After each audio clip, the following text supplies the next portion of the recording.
নমস্কার, জয় শ্রী গণেশ। স্বাগতম আপনাদের প্রত্যেককে। আলোচনা করছি আজকে যে বিশেষ গ্রহযোগ নিয়ে, শনি এবং শুক্রের একটি মিউচুয়াল অ্যাসপেক্ট, পরস্পরের উপরে দৃষ্টি বিনিময় যোগ, যেটি আমরা 1 আগস্ট থেকে সেপ্টেম্বরের 2 তারিখ পর্যন্ত দেখতে পারবো রাশি চক্রপটে। দেখুন, আমি সবসময় চেষ্টা করি গ্রহযোগের যতটা পজিটিভ আপনি ফলাফল পাবেন সেটি নিয়ে প্রাথমিক অবস্থায় আলোচনা করতে।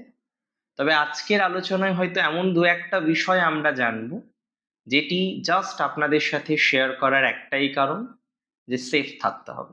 যে জায়গায় সেফ থাকার প্রয়োজনীয়তা আছে সেখানে সেফ থাকতে হবে।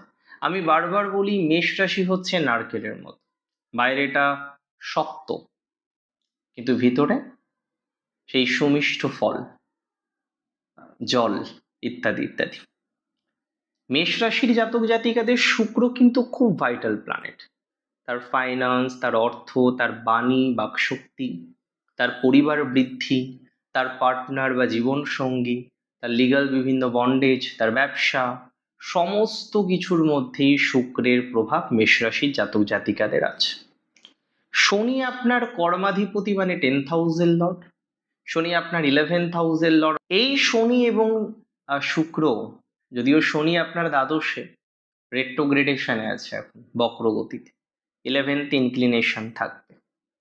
মূল কথা, দ্বাদশস্থ শনি আর নিচস্থ শুক্র, কন্যা রাশির থাকবে শুক্র, পরস্পরকে দৃষ্টি দিচ্ছে। এবং এই সঞ্চার কালপুরুষের রাশিচক্রের অত্যন্ত ভাইটাল একটা ট্রানজিট।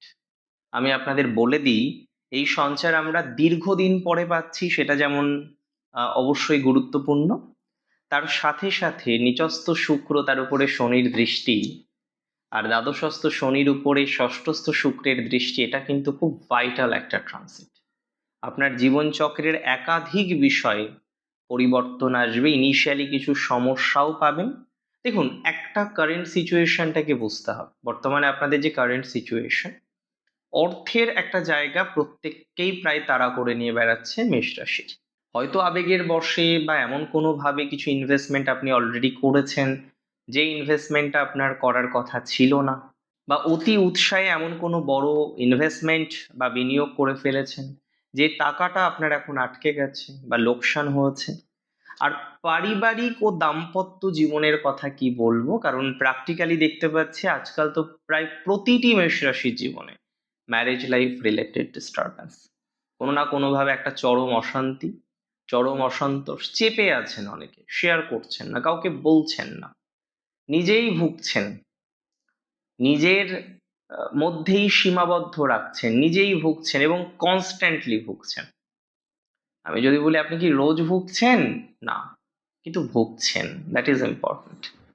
রোজ না ভুগলেও ভোগান্তির টেন্ডেন্সিটাকে কিন্তু অস্বীকার করা যায় না। এবং অনেকের ক্ষেত্রে আমি দেখছিলাম শ্বশুরবাড়ির লোকজনদের সাথে একটা দূরত্ব তৈরি হচ্ছে, একটা মেন্টাল মিসম্যাচিং এর জায়গা তৈরি হচ্ছে, সারাক্ষণ খিটখিটে স্বভাব। বারবার আমরা লক্ষ্য করতে পাচ্ছি যে কোথাও যেন গিয়ে ঘুম হচ্ছে না, অনিদ্রার একটা জায়গা জন্ম নিয়েছে। বহু মেষের আগে এই প্রবলেমটা ছিল না, বাট ইদানিংকালে বহু মেষ রাশির জাতক জাতিকারা তারা অনিদ্রার সমস্যায় ভোগেন। বহু মেষ রাশির জাতক জাতিকারা তারা কিন্তু সেই সুখ নিদ্রা বলতে যেটা আমরা দেখছিলাম সেটা পাচ্ছেন না। অ্যান্ড বিগত কয়েক মাসে শুক্রের প্লেসমেন্ট সব দিক থেকে ভালো নেই। একবার রবির সাথে কানেকশন হওয়া, একবার রবির ঘরে অবস্থান করা, তারপরে নিচস্থ হওয়া, তার মানে এটা খুব স্বাভাবিক ব্যাপার। আপনি কর্ম নিয়ে, আপনার ফাইন্যান্স নিয়ে, আপনার ব্যবসা নিয়ে, আপনার মিসেস নিয়ে বা আপনার হাজবেন্ড নিয়ে ভুগছেন। ইভেন একটা জিনিস আপনি অস্বীকার করতে পারবেন না, আপনার কোনো প্রিয় মানুষের বা সন্তানদের পড়াশোনা বা অন্য কোনো বিষয় নিয়েও আপনার মনের মধ্যে চিন্তা, দুর্ভাবনা, দুশ্চিন্তা জন্ম নিয়েছে। আমি আপনাকে একটা কথা বলি, মানে খুব দায়িত্ব নিয়ে, রেসপন্সিবিলিটি নিয়ে একটা কথা বলি। কর্মক্ষেত্রে আপনার আকস্মিক পরিবর্তনের সম্ভাবনা দেখা যায়। আপনার 10th হাউসের সাথে দ্বাদশের কানেকশন, বকরি শনি, তার উপরে শুক্র সপ্তম, দ্বিতীয় এবং ষষ্ঠের কানেকশন করেছে। অনেকের দেখবেন মেষ রাশির জাতক জাতিকারা তারা প্রফেশনাল লাইফের ক্ষেত্রে একটা বড় সড়ো পরিবর্তন পাবেন। আপনার রেসপন্সিবিলিটি, আপনার হার্ডওয়ার্কিং, আপনার পরিশ্রম অনেকটা বৃদ্ধিপ্রাপ্ত হবে। তবে মাথায় রাখতে হবে শুক্র ষষ্ঠে। আপনার অফিসের কোনো মহিলা সহকর্মী বা কোনো পুরুষ সহকর্মী, অর্থাৎ আপনি যদি পুরুষ হন তাহলে মহিলা সহকর্মী, আপনি যদি মহিলা হন তাহলে পুরুষ সহকর্মী থেকে সচেতন থাকতে হবে, কারণ এই সময় গোপন শত্রু আপনার পিছনে লাগবেই। এবং এটা কাজের জায়গায়, বিশেষ করে অফিসে কলিগস থেকে এই প্রবলেমটা আসার সম্ভাবনা রয়েছে। তাই নিজের গোপন কথা কাউকে বলবেন না এই সময়। নাম্বার 2, যাদের এক্সট্রা রিলেশনশিপ আছে, দেখুন কোন পরিস্থিতিতে আপনি এক্সট্রা রিলেশনশিপ করেছেন, আই এম নট জাজমেন্টাল, সেটা আমি জাজ করতে যাচ্ছি না। তবে এটুকু আপনাকে আমি বলি, এতটুকু তথ্য আমি আপনাকে দিই, এতটুকু কথা আমি আপনাকে দিই, যারা আজকে এত শত নেগেটিভিটির মধ্যে দিয়ে পথ চলছেন না, এত এত এত রকমের ভোগান্তি, কনফিউশন, ডিস্টারবেন্সের মধ্যে দিয়ে যাদের পথটা চলতে হচ্ছে না, তারা দেখবেন সিচুয়েশনটাকে অনেকটা হ্যান্ডেল করতে পারছে। আপনার বর্তমান পরিস্থিতিতে সিচুয়েশন হ্যান্ডেল করার মতো জায়গা লক্ষ্য করতে পাচ্ছি, যদি রাশি আপনার মেষ হয়ে থাকে। মেষ রাশির জাতক জাতিকাদের এই সময়ে প্রেম, রিলেশনশিপ, সম্পর্ক, অপোজিট জেন্ডার থেকে বিপদের সম্ভাবনা থাকছে। নিজেকে সেফ রাখবেন, কিচ্ছু হবে না। দেখুন, এটা অস্বীকার করব না, ধনপতি দ্বিতীয়েশ, সে ষষ্ঠে দ্বাদশ ভাবের অধিপতি দ্বারা তার দৃষ্টি বিনিময় হচ্ছে। এই সময় হুট করে একটা চিকিৎসার খরচ, পুরনো কোনো পেন্ডিং খরচ, যেটা দীর্ঘদিন ধরে জমেছিল, দীর্ঘদিন ধরে খরচ করার কথা ছিল কিন্তু আপনি কোনো কারণে করছিলেন না বা অসুবিধা হচ্ছিল, এগুলো কিন্তু এই সময় হট করে খরচটা বাড়তে পারে।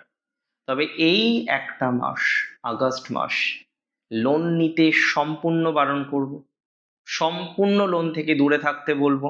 কাউকে টাকা ধার দিলে সেই টাকা কিন্তু ফেরত পাওয়া যাবে না। আমি আমার রাশিফলের যে ভিডিও আপলোড করি আপনাদের জন্য, সেখানেও একই কথা বলেছি যে এই মাস ধার দেওয়া যাবে না, এই মাস লোন দেওয়া যাবে না মেষের।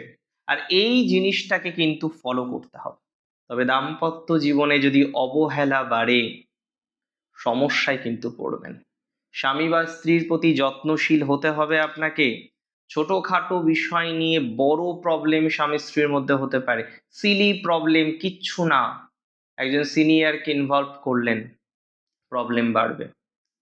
ছোট প্রবলেমে বড় ভোগান্তি টেন্ডেন্সি রয়েছে, মাথাটাকে ঠান্ডা রাখবেন, পরিস্থিতি সামলে যাবে।